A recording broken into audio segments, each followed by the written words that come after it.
뜨거운 여름, 해마다 여름 성경학교가 시작되면 여러분들은 어떤 느낌이 드십니까?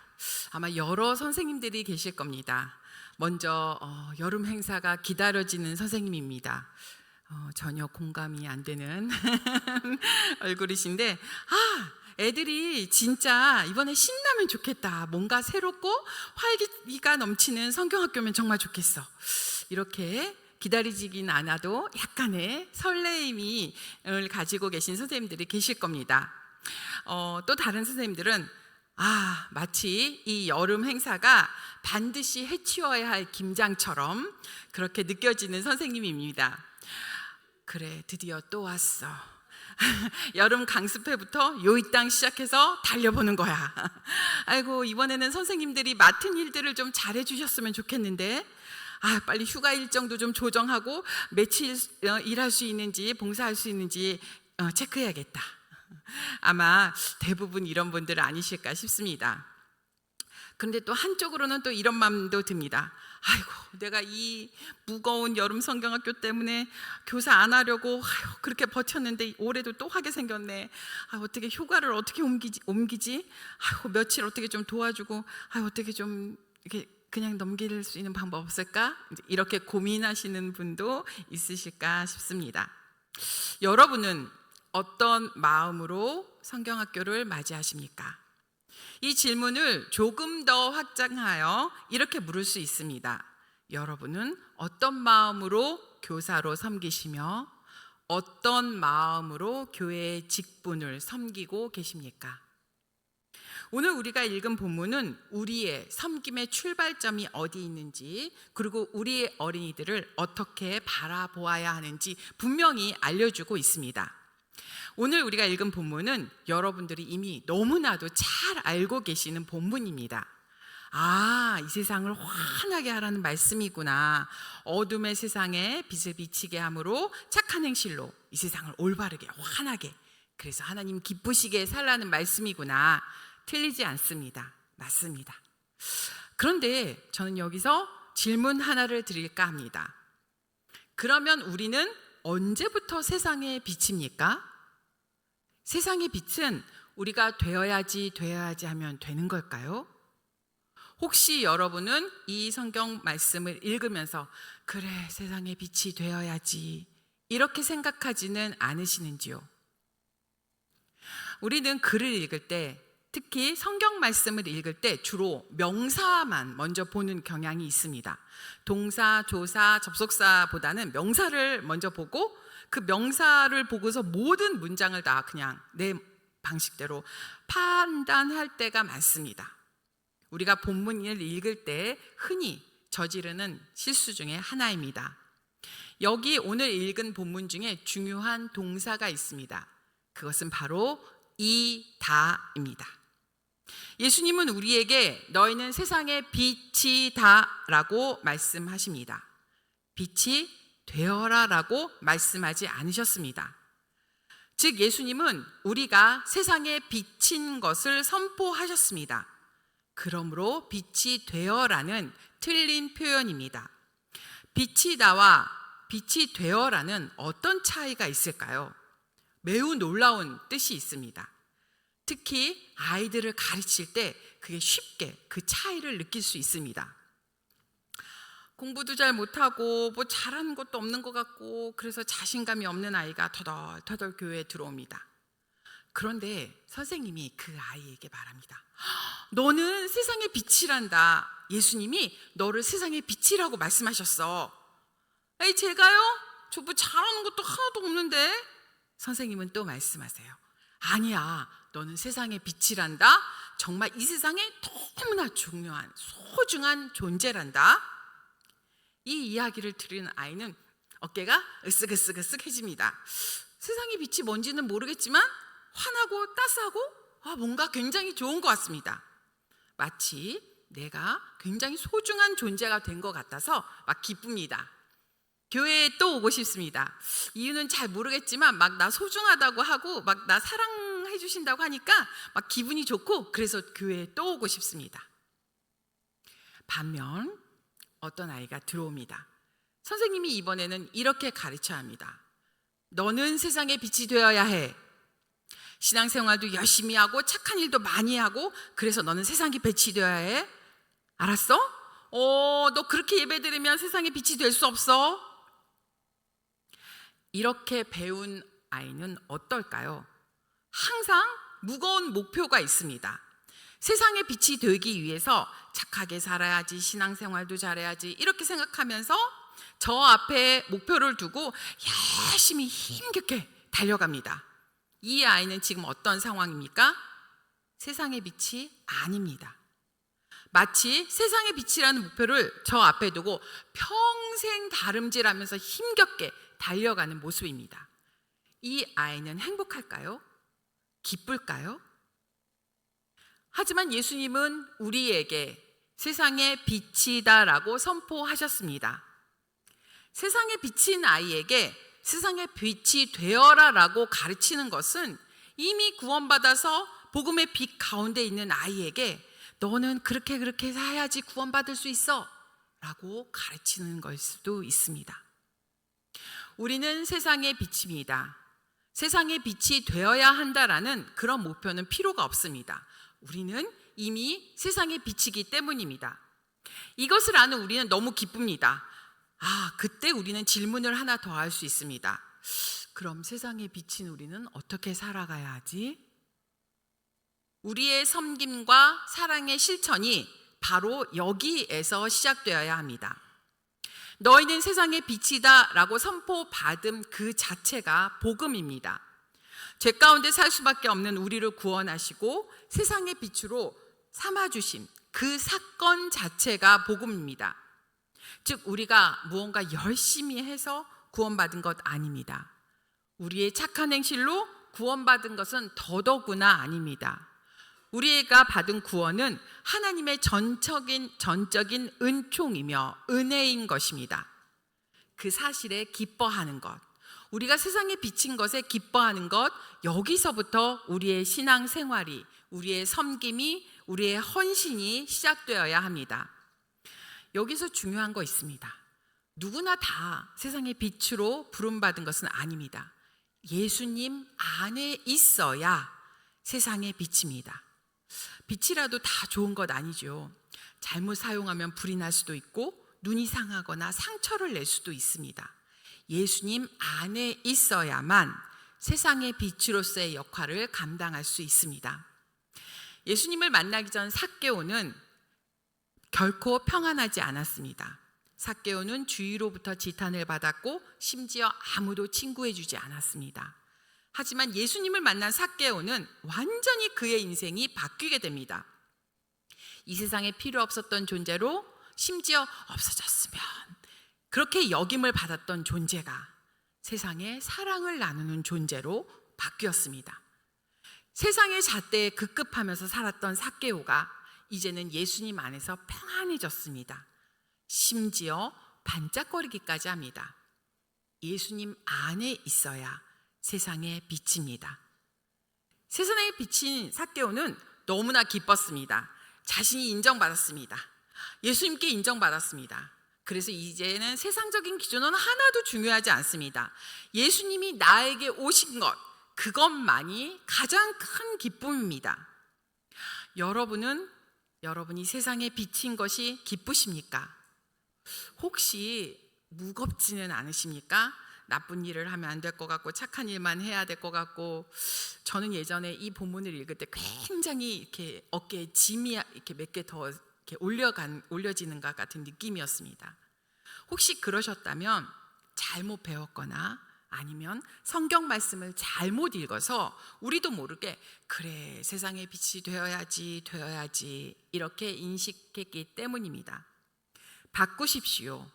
우리는 이미 세상의 빛입니다. 세상의 빛은 빛을 내려고 노력하지 않아도 저절로 빛이 납니다. 세상에 비친 사람은 거래가 아니라 은혜 가운데 사는 사람입니다.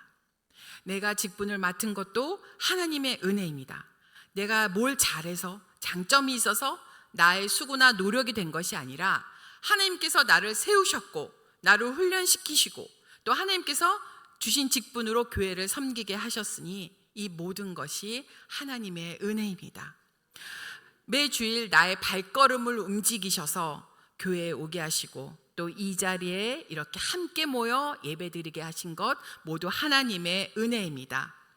이처럼 하나님을 믿게 하신 것, 너무나 소중한 이 삼척중앙교회에서 신앙생활하게 하신 것, 또 교사로 여러 직분으로 교회를 섬길 수 있게 하신 것 모두 하나님의 은혜입니다.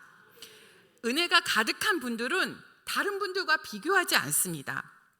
나에게 주신 은혜에 푹 빠져서 봉사하시기 때문에 다른 사람들은 왜 나처럼 열심히 안 하나 이렇게 비교하며 불평하지 않습니다. 하나님께서 하시니까 힘들지 않고 하나님께서 하라고 하시는 대로 성령님께서 떠오르게 하시는 대로 하면 될 뿐입니다. 이것이 바로 바른 섬김입니다. 이처럼 우리는 세상의 빛입니다. 그럼 우리는 어떻게 해야겠습니까? 첫째, 예수님은 누구나 볼 수 있는 산 위의 동네를 숨길 수 없다고 말씀하십니다. 당시 팔레스타인 지역에서는 그 마을이 언덕 위에 이렇게 고지대에 세워지는 경우가 많았습니다. 그래서 산 위에 있는 마을은 멀리서도 잘 보였고 특히 밤에 불이라도 밝힌다면 저 멀리에서도 그 빛이 보였습니다. 즉 성경 말씀에 산 위의 동네를 감출 수 없다는 것은 멀리서 보아도 동네가 보이기 때문에 숨길 수 없다는 뜻입니다. 또 예수님은 등불을 켜서 등경 위에 두라고 말씀하십니다. 당신은 흙으로 만든 작은 접시에 기름을 담고 심지에 불을 붙여서 만든 등잔이 유일한 조명 기구였습니다. 이 등잔은 벽에 붙여 있는 등경 위에 이렇게 올려두어야 온 방을 환하게 비추었죠. 말이란 흙으로 만들어진 9리터 되는 곡식의 양을 측정하는 도구였습니다. 당시 유대인들은 성냥이 없어서 불을 쉽게 피울 수가 없었기 때문에 자리를 비울 경우에는 그 등잔을 등경 아래 두어서 말로 이렇게 덮어두는 습관이 있었습니다. 동물들이 등잔을 잘못 건드려서 화재가 난 것을 막기 위함이었죠. 이런 경우를 제외하고는 등잔을 말로 덮어서 빛을 차단하는 것은 있을 수 없는 일이었습니다. 오늘 말씀에서 예수님이 모든 사람에게 비칠 수 있도록 등경 위에 등불을 올려놓으라고 하십니다.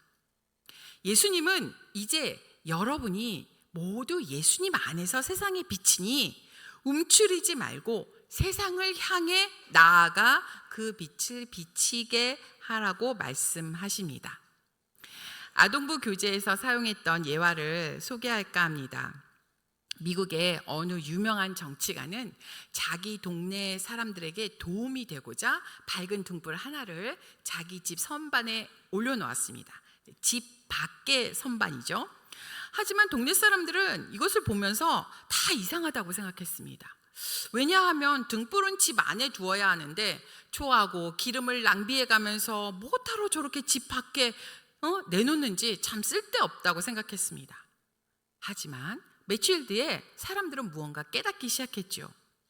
집 밖에 등불을 두니까 길거리가 환해져서 밤에도 사람들이 넘어지지 않고 다니기 편하게 길을 갈 수 있게 된 것이었어요. 이것을 본 동네 사람들은 너도 나도 집 밖에 이렇게 등불을 집 밖에 두어서 길거리를 환하게 비추었고 이것이 오늘날 가로등의 시작이었다고 합니다. 우리의 모습은 어떠합니까? 우리 집에서만, 우리 교회 안에서만 사랑을 나누고 실천하는 것은 아닐까요? 예수님이 말씀하신 세상의 빛이란 다른 사람에게 비칠 수 있도록 세상을 향해 있습니다. 그러므로 세상에 비친 우리는 세상을 향해 사랑과 섬김을 실천해야 합니다. 둘째, 예수님은 비치게 하라고 말씀하십니다. 15절에도 비치느니라 라고 끝나고 16절에도 반복합니다. 너희 빛이 사람 앞에 비치게 하여. 비치게 하다와 비추다는 다릅니다. 여기서 굉장히 중요한 건 수동과 능동의 차이인데요. 성경에서는 전적인 수동에 대해 이야기하고 있습니다. 예수님은 우리를 향해서 너의 빛을 세상을 향해 더 환하게 비추어라 비추어라 라고 말씀하지 않으셨습니다. 이 본문에서 말씀하시고자 하는 것은 이미 하나님께서 우리를 빛을 발하는 세상의 빛으로 삼으셨으니 그 빛을 숨기지 말고 그 반짝거리는 빛을 세상을 향해 비치게 할 수 있도록 내놓으라는 말씀입니다. 즉 우리 자신의 존재가 누구인지 정확히 알고 세상을 향해 담대하게 자신 있게 나아가라는 말씀입니다. 예수님은 삭개오를 만날 때 너 빨리 회개하고 돈을 사람들에게 나누어 주어라 이렇게 말씀하지 않으셨습니다. 그저 삭개오야 내가 오늘 네 집에 유하여야겠다 가야겠다 라고 말씀하십니다. 그 말씀 한마디 딱 하셨을 뿐인데 삭개오는 완전히 바뀌었습니다. 너무나 기쁜 삭개오는 자신의 소유의 절반을 내놓겠다고 말합니다. 심지어 자신의 죄를 또 깨닫게 됩니다. 자기가 속여서 빼앗은 일이 있으면 4배로 갚겠다고 말합니다.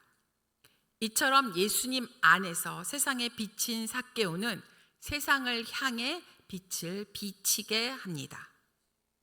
그럼 구체적으로 세상의 빛은 어떤 모습일까요? 한번 그림을 같이 그려볼까요? 이제 여름 성경학교를 이제 시작하면 뭔가 모여서 많이 준비하시지 않습니까? 무언가를 준비하고 같이 회의하고 의논하는 그런 모임이 있습니다. 어떤 분이 문을 딱 열고 들어옵니다. 근데 그분이 딱 들어오시니까 갑자기 방안이 환해지는 것 같습니다. 분위기가 막 밝아지고 막 생기가 도는 것 같습니다. 한편으로 와 다행이다. 저분만 있으면 이 많은 일도 후딱 할 거야. 막 갑자기 힘이 막 나는 것 같습니다. 막 기분이 좋고 막 분위기가 갑자기 막 환해지는 것 같습니다. 어떤 분입니까? 그분은 정말 희생하며 봉사하며 아낌없이 사랑하며 묵묵히 자신의 맡은 일을 하시는 분입니다. 말하기보다는 들으려고 하고 다른 분들을 배려하며 챙기면서 함께 섬기고자 하시는 분입니다. 그런데 이번에는 또 다른 분이 들어오십니다. 문을 딱 열고 어떤 분이 들어오셨는데 갑자기 분위기가 싸해집니다. 어디서 한숨 소리도 들리는 것 같습니다. 아이고 저분이 오셨네.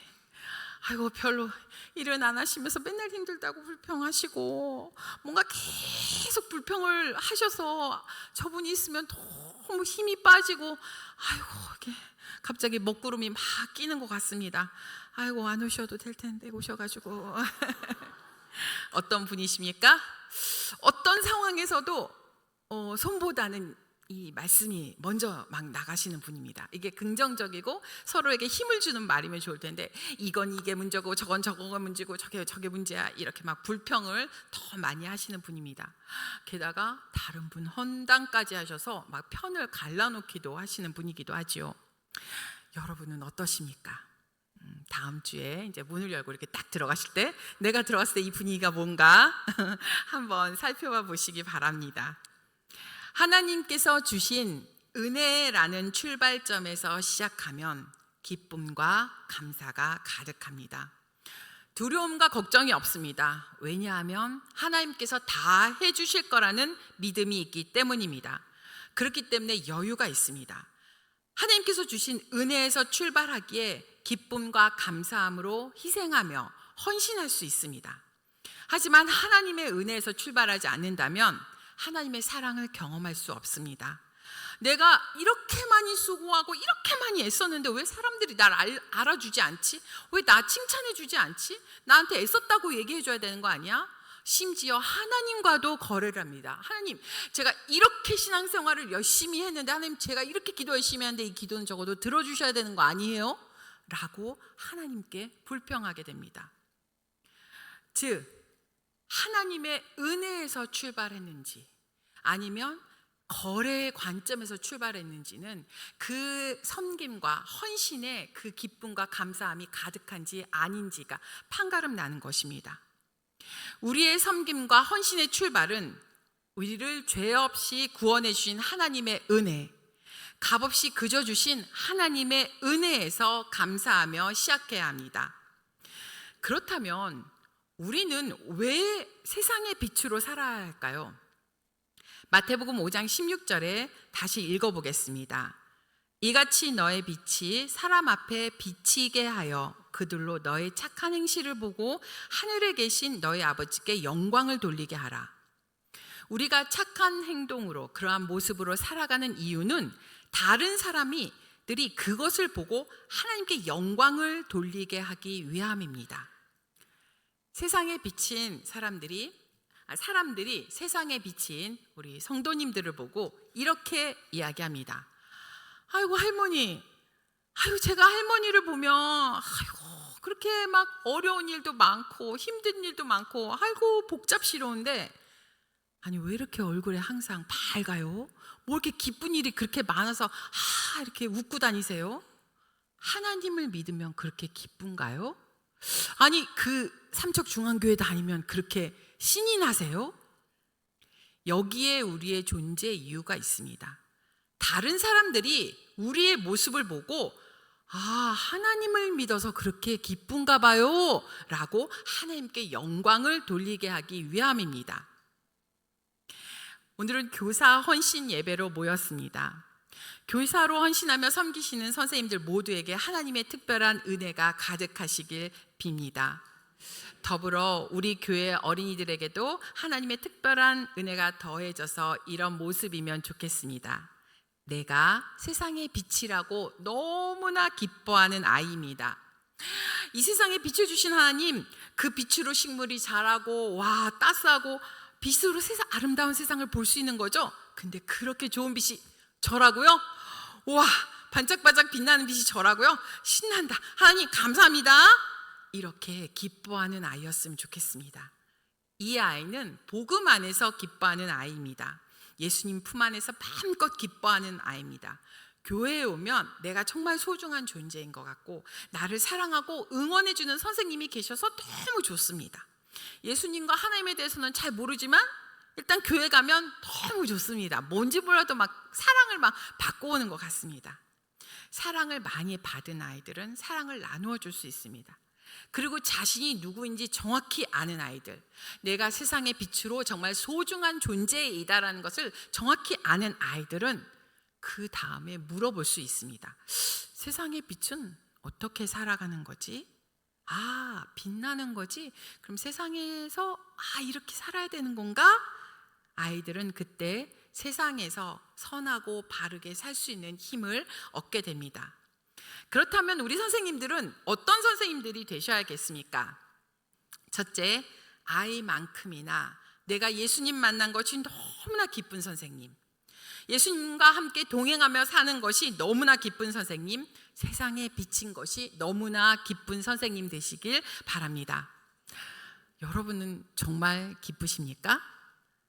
기쁨보다는 절망과 좌절 그리고 슬픔이 혹시 가득하지는 않으십니까? 왜 기쁘지 않으십니까? 예수님이 우리를 죄에서 구원해 주셨고 하나님이 우리를 여전히 사랑하고 계시고 하나님 안에만 있으면 정말 행복하게 살 수 있는데 우리는 왜 기쁘지 않을까요? 우리가 아이들 앞에 서기 전에 우리가 정말 하나님 만난 그 기쁨으로 그 감사함이 흘러 넘쳐야 합니다. 선생님들이 온전히 그 기쁨 가운데 있어야 그 기쁨이 아이들에게 저절로 넘쳐나기 때문입니다. 둘째, 우리 아이들에게 되어라 이렇게 목표를 심어주는 것이 아니라 너는 이다라고 그 존재에 대해서 알려주시는 선생님 되시길 바랍니다. 여기 계신 분들 아마 대부분 자식들을 키우실 부모님들이실 겁니다. 제 이야기를 죄송하지만 제 큰 아이 이야기를 잠시 드릴까 합니다. 제가 이제 아이가 4명이 있는데 이제 첫째, 둘째, 셋째가 막 연년생으로 막 나오더라고요. 11월 달에 실화입니다. 소가 1년에 한 마리씩 새끼를 뺀다는데 막 갑자기 이렇게 그래서 제가 이제 총회에서 일할 때 제 별명이 다산이었습니다. 근데 여기 목사님도 또 다둥이 목사님 계시더라고요. 그리고 이제 한 4년 만에 이제 넷째가 이제 태어났는데요. 사실 이제 제가 교육을 아이들을 잘 가르쳐서가 아니라, 자녀가 많은 분들은 아시겠지만 이렇게 이 아이가 사고를 치고 있을 때 뭐라고 이렇게 말이 나가기도 전에 저쪽에서 사고가 또 벌어지고 있습니다. 그런 상황이다 보니까 이제 그 부모님들은 약간 방목의 그런 자세가 돼서 이렇게 살펴보다가 넘어져도 아이 저거 뭐 죽지 않을 만큼 됐어.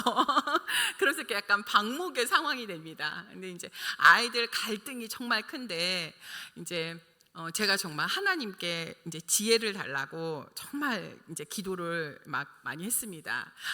기독교 교육을 전공까지 했는데 내가 정말 잘 키워야 되지 않나 막 그러면서 이제 기도를 했는데, 너무나 감사한 건 하나님께서 저에게 지혜를 주셨어요. 어떤 지혜냐면, 너보다 네 아이들이 훨씬 낫다.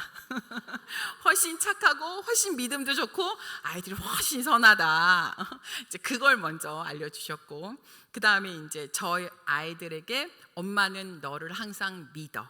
엄마는 항상 네 편이야.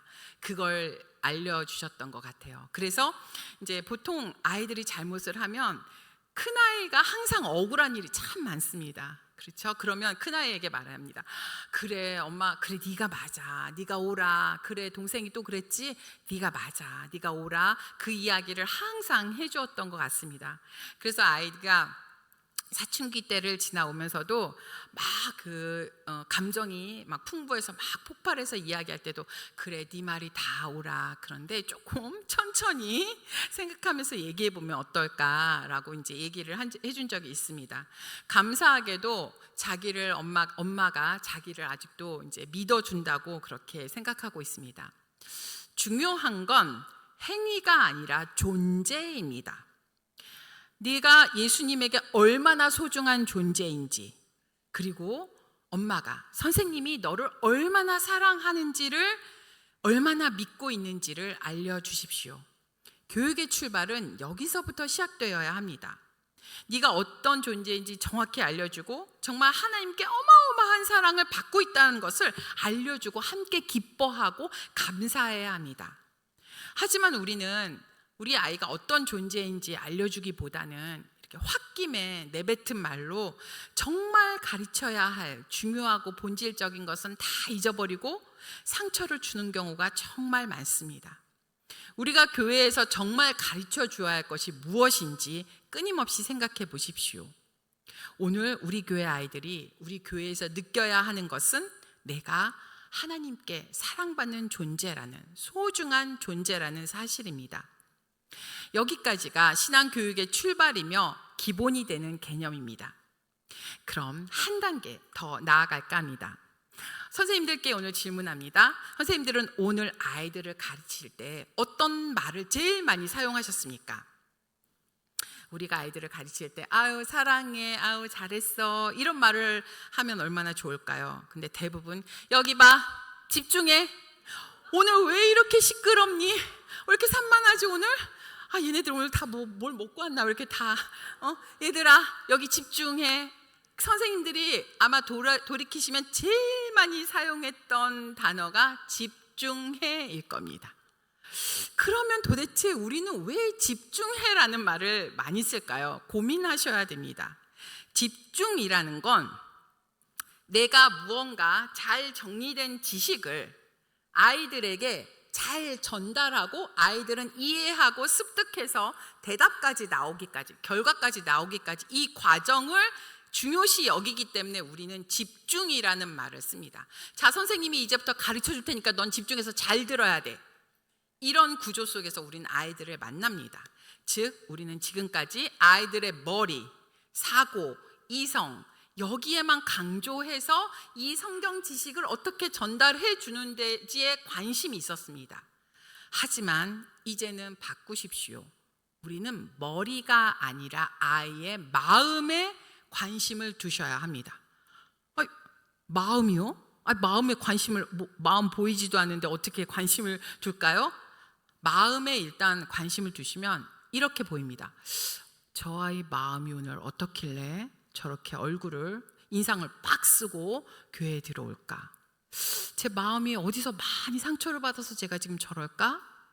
아이고, 제가 오늘은 마음이 아주 기분이 좋은가 보네. 아주 환하게 웃고 들어오네. 마음이 편한가 보다. 아이들의 마음에 관심을 두면 완전히 아이들이 다르게 보입니다. 실제로 아이들이 밖에서 정말 많은 상처를 입고 교회에 들어옵니다. 아이가 와서 아주 또박또박하게, 선생님 제가 사실은 상처가 너무너무 커요. 마음도 아파요. 그러니까 절 위로해 주세요. 이렇게 말로 얘기하면 우리가 찰떡같이 알아들을 텐데 대부분의 아이들은 어떻게 표현합니까? 계속 장난칩니다. 선생님 말도 안 듣고 옆 친구 찌르고 계속 이렇게 늘어지게 안고 계속 시끄럽고 뭔가 산만하게 막 계속 이럽니다. 자, 이거 뭡니까? 내가 지금 너무 속상하고 너무 아파서 선생님 저 한 번만 더 봐주세요. 전 정말 세상에서 너무 많이 아파서 전 사실 제가 지금 어디가 아픈지도 모르는데 막 짜증이 나고 있어요.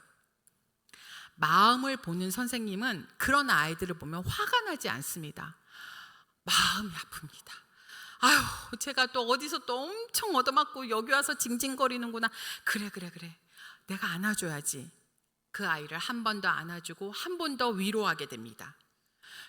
교사로서 우리가 정말 해야 하는 일은 아이를 위로하고 격려하며, 그래 선생님은 항상 네 편이야, 그래 네 편이야, 이렇게 편먹어주는 겁니다.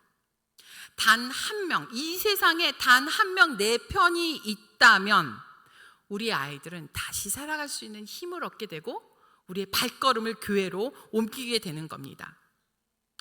두 번째, 여러분들 이제 한쪽에 우리는 성경을 전달하는 선생님이다 라면 한쪽에는 이미지를 생각하시길 바랍니다. 포스트 모더니즘 시대에서 가장 중요한 교육 방법은 이미지입니다. 자, 이미지란 그냥 소위 그렇습니다. 제가 여기 주차장에 딱 내렸는데 교회 건물이 너무 깨끗하고 너무 좋더라고요. 와, 좋네. 그리고 주차장에 차들도 많네. 이러고 도는데 교육관도 있구나. 그리고 저 문을 통해서 들어오는데 막 웃음소리가 들립니다. 교회가 굉장히 생기가 있구나. 그리고 또 담임 목사님과 그 짧은 대화 속에서 와, 우리 담임 목사님 정말 복 받으신 분이구나. 훌륭한 부교역자님들, 훌륭한 장로님들, 성도님들, 선생님들 칭찬을 얼마나 하시는지 제가 그 짧은 시간 동안 막 목사님이 막 칭찬만 잔뜩 하시더라고요. 그러면서 교회가 정말 아이들 웃음소리가 점점 늘어나고 있다고 너무 기뻐하시는 모습을 보면서 제 이미지는 와, 삼척중앙교회 너무 훌륭한 교회, 하나님 은혜가 가득한 교회, 그런 이미지를 제가 받고 강단에 섰습니다. 이미지란 이런 것입니다. 그런데 왜 이미지가 중요할까요? 예를 하나 들겠습니다. 예전 기억나십니까? 옛날 약 광고, 약품 광고를 보면 이렇게 약 사진이 있고 이 옆에 설명이 주르륵, 이 약을 먹으면 뭐가 좋고 그런 설명이 쭉 올라가는 그런 광고였습니다. 그런데 요즘 약 광고는 어떻습니까? 바카스. 자, 이 바카스를 먹으면 몸에 어디가 좋은지는 하나도 모릅니다.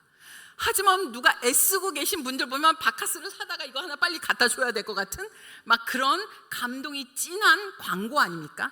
즉 사람들은 이것을 먹으면 몸에 뭐가 좋고 그런 거 중요하지 않습니다. 일단 너무 애쓰시네, 바카스. 이렇게 준비하지 않습니까? 즉 요즘 시대의 이미지란 어마어마한 효과가 있습니다. 그야말로 요즘 아이들이 보고 듣고 경험하면서 자신이 갖는 이미지로 자신의 신앙이 형성되는 겁니다. 자, 그렇다면 교회 학교에서 이 이미지는 어떻게 적용할 수 있을까요? 무시무시한 의미를 담고 있습니다. 한 아이가 삼척중앙교회 주차장을 들어오기 시작합니다. 발을 딱 댔습니다. 들어오면서 막 저쪽에서 젊은 집사님들이 하요 막 이러면서 막 웃으시면서 얘기를 합니다. 하하호 즐겁게 이야기를 나눕니다. 아이는 그걸 보고 이렇게 웃고 들어갑니다. 그런데 자기가 가는데 어떤 잘 모르겠는 어떤 할머니가 너 많이 컸구나. 아이고 진짜 오늘은 더 이쁘게 옷을 입었네. 아이가 기분이 좋습니다. 자기를 아는 어른도 있는 것 같습니다. 그리고 또 저쪽으로 가는데 나이 많으신 할아버지들이 막 하하하하호호호 막 그렇게 웃고 계십니다. 아이가 보면서 막 이렇게 기분 좋게 부서에 들어갑니다. 그날 목사님이 우리 교회는 사랑이 가득한 곳이에요 라고 설교 말씀을 전합니다. 그럼 아이가 고개를 끄덕끄덕 이렇게 합니다. 그런데 반면 다른 교회입니다. 어떤 아이가 교회 마당으로 들어옵니다.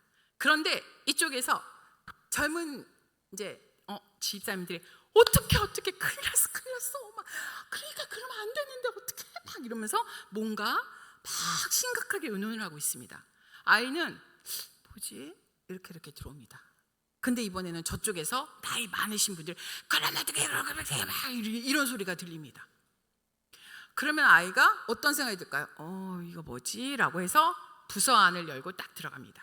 그날 목사님이 아무리 훌륭한 시청각 교재 자료를 갖고 교회는 사랑이 가득한 곳이에요 라고 막 설교를 해도 아이는 이미 자기가 받은 이미지 때문에 그 이미지가 전부 다인 겁니다.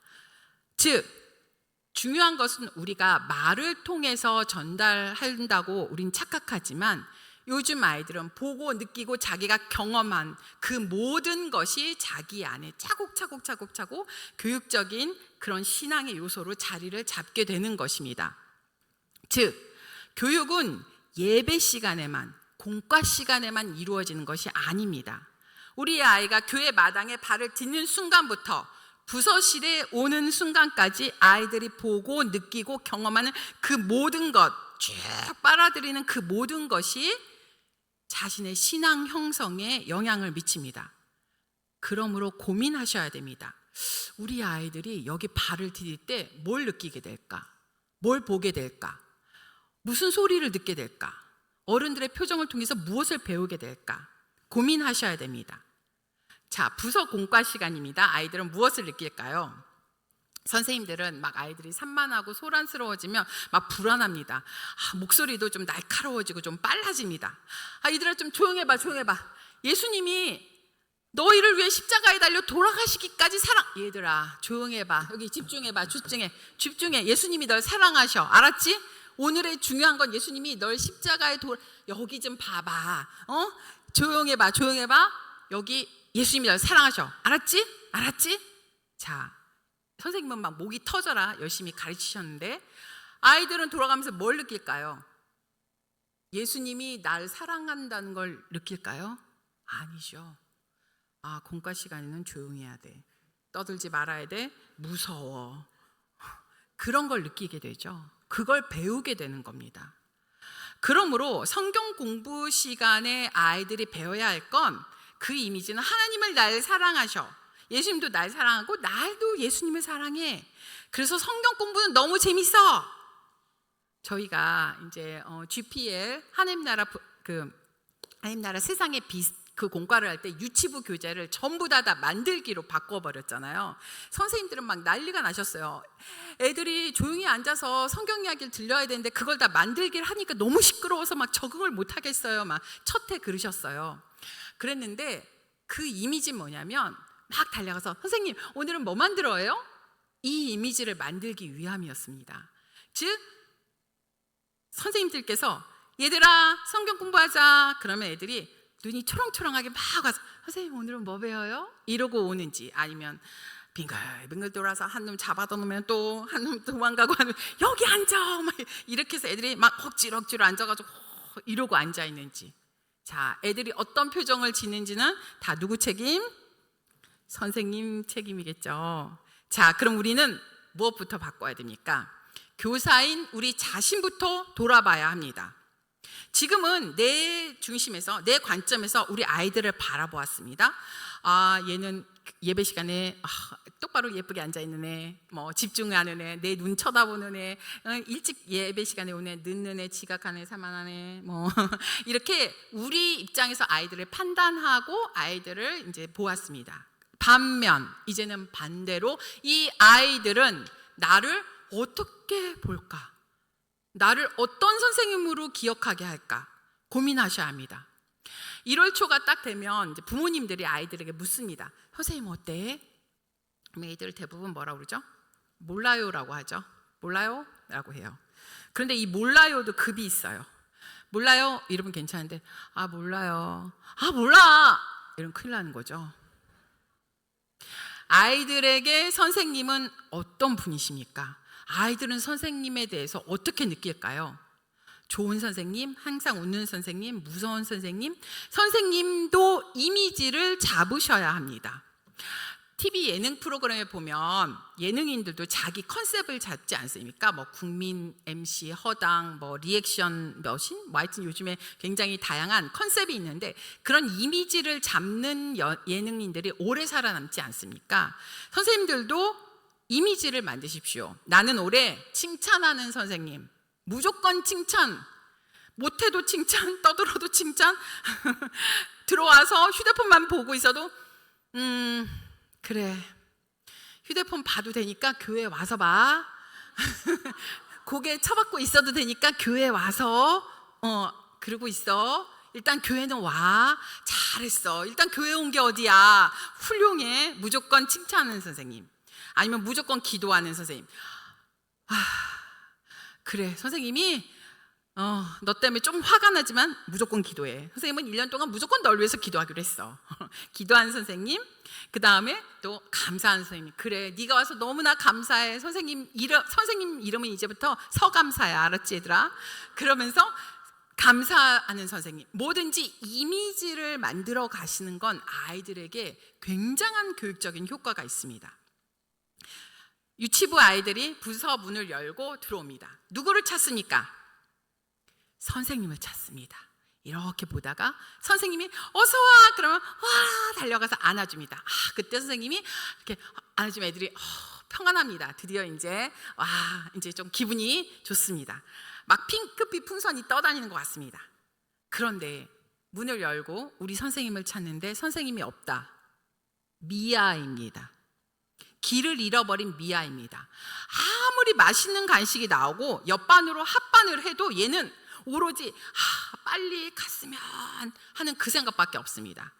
그럼 이날 교회에 대한 이 아이의 이미지는 뭡니까? 핑크빛 풍선이 아니라 회색 먹구름이죠. 그런데 이런 경험을 반복적으로 한 아이는 어떨까요?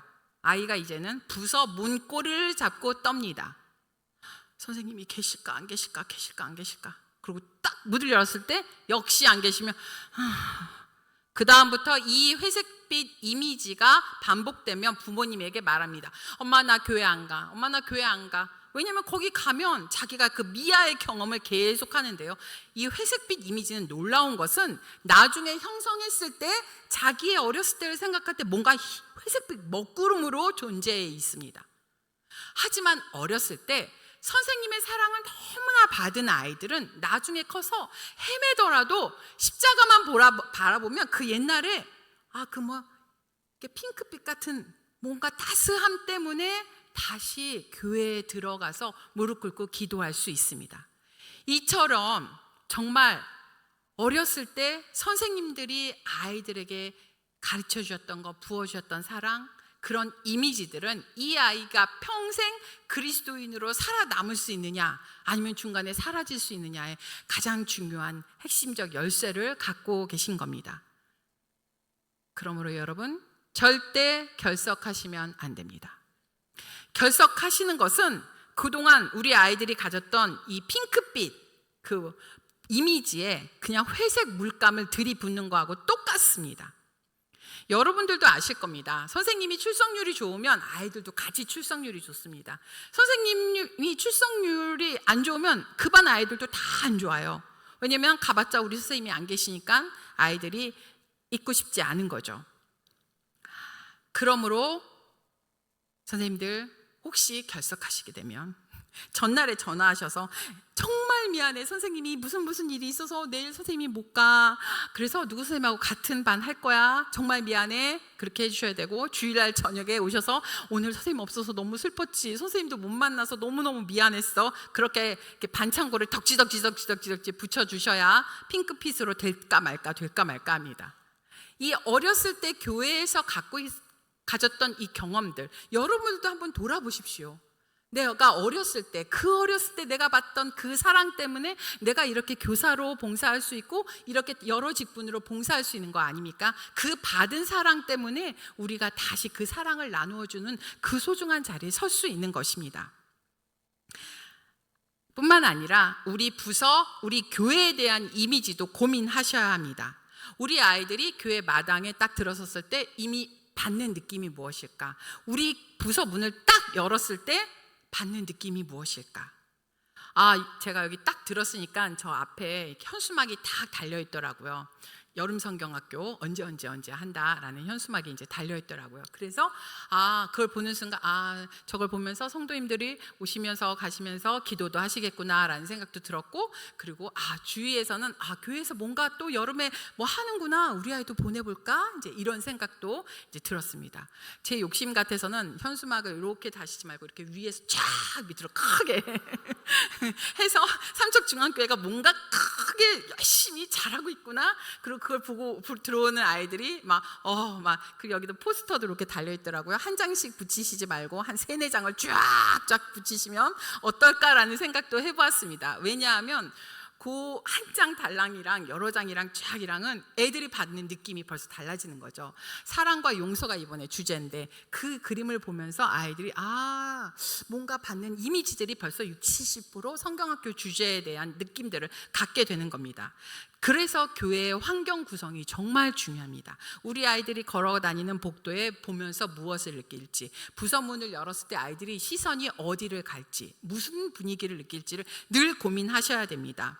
뿐만 아니라 이제 주제를 따로 잡아야 하는 청년부나 청소년부 같은 경우에는 이번 주제에 대한 이미지는 이거야 라고 결정하시고, 그 이미지를 통해서 또 전달이 될 수 있도록 늘 구성을 하셔야 됩니다.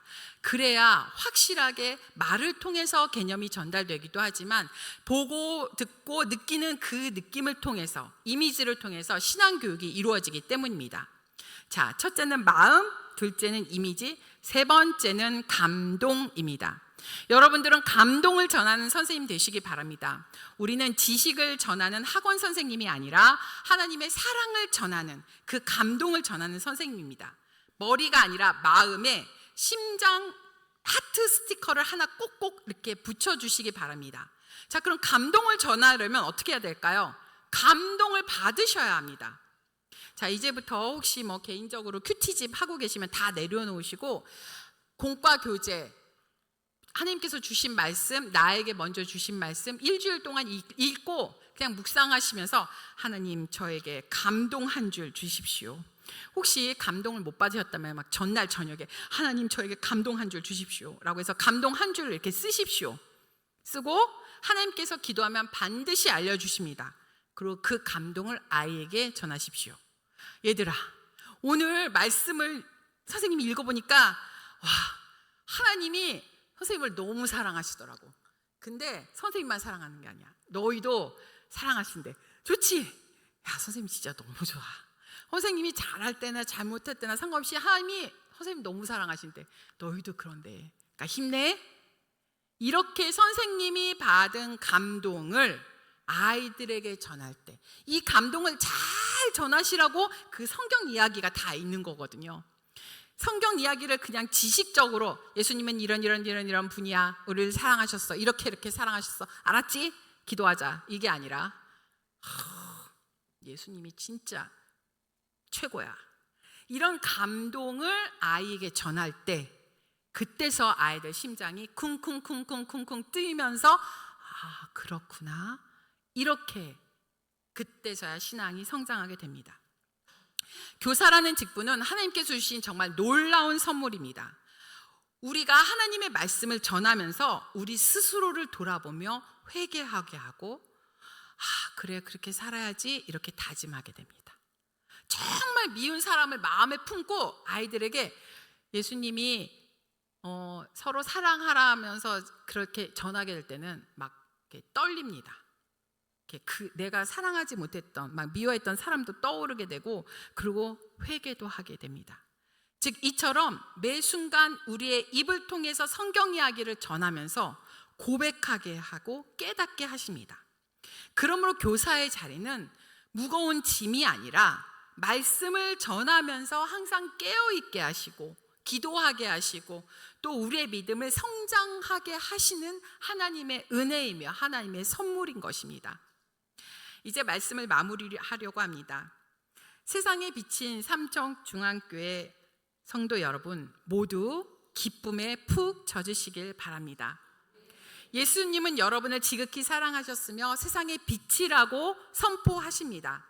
자신을 비하하지 마십시오. 절망하지 마십시오. 세상적인 기준으로 볼 때 왜 나는 이렇게밖에 못 사나 고민하지 마십시오.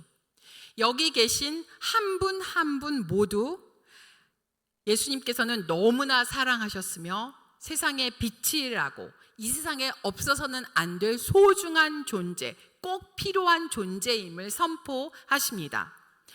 정말 기뻐하십시오. 하나님의 사랑받는 존재임을 기뻐하시며 은혜 가운데 우리를 교회로 부르시고 교회를 위해, 지역사회를 위해 섬기게 하신 것 감사하십시오. 여러분이 기쁨에 넘치셔야만이 그 기쁨이 다른 사람들에게 흘러 넘칩니다. 그리고 이제 말 아래 계시지 말고 등경 위로 올라오십시오. 우리가 너무나 소중한 존재임을 아셨으니 이제 하나님의 은혜 가운데 들어오십시오. 내가 이것도 해야지, 이것도 해야지, 아이고 이것도 짊어져야지, 이것도 감당해야지, 그게 아니라 하나님께서 다 해주실 거야. 하나님께서 나를 움직이시고 나에게 힘을 주셔서 나에게 맡겨주신 모든 것 다 감당하게 도와주실 거야. 그렇게 하나님께 다 맡겨버리십시오. 하나님의 뜻에 따라 하나님의 때, 하나님의 방법으로 하나님께서 이루어 가십니다. 그때 하나님께서 우리에게 주시는 평안이 있습니다. 그리고 하나님께서 우리를 직접 이끌어 주시고 인도하셔서 세상의 빛으로 맡겨주신 그 사명 우리가 잘 감당하게 될 것입니다. 다 같이 기도하겠습니다. 사랑의 하나님 감사합니다. 참으로 부족하고 연약한 저희들을 값없이 복음의 은혜 가운데 거하게 하시고 세상의 빛으로 삼아주셔서 감사드립니다. 특별히 교사로 부르시고 여러 직분으로 세우셔서 교회를 섬기게 하시니 감사드립니다. 저희가 맡은 직분을 감당하기에 앞서 먼저 하나님 앞에 무릎 꿇고 기도하게 하셔서 우리를 세상의 빛으로 부르신 하나님의 그 크신 사랑에 감격하게 하시고 모든 것을 하나님께 의지하며 담대하게 등경 위로 올라가 하나님의 사랑과 은혜를 이 세상에 전하게 하옵소서.